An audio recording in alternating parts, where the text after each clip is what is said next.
One of the things that I've struggled with this year, since it's the end of the year and I guess it's time for confessions, is that it seems like the cases that the model doesn't work for are the ones that take most of my attention, right? Mm-hmm. And then the ones that you really want to spend all the time on and that you really want to put all the work into, they kind of get pushed to the back burner because you have these things that are constantly trying to get your attention. So what are some of your strategies for trying to enforce what you said you were going to do?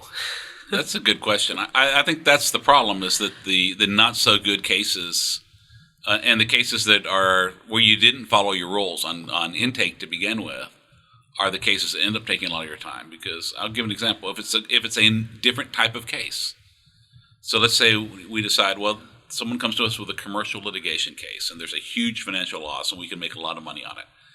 Well, that's well and good, and there may be such a case that one day you and I decide to take, but those cases have a totally different learning curve.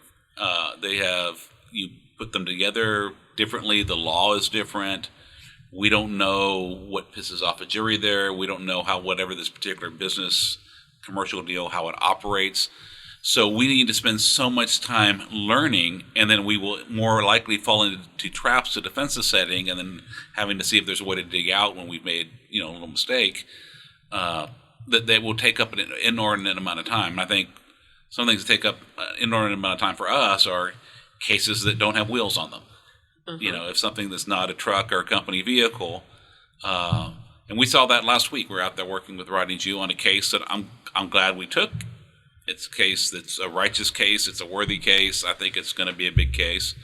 But it doesn't have wheels on it. It's about an employee that knocked a heavy piece of merchandise off and hit someone in the head and caused a brain injury at a store.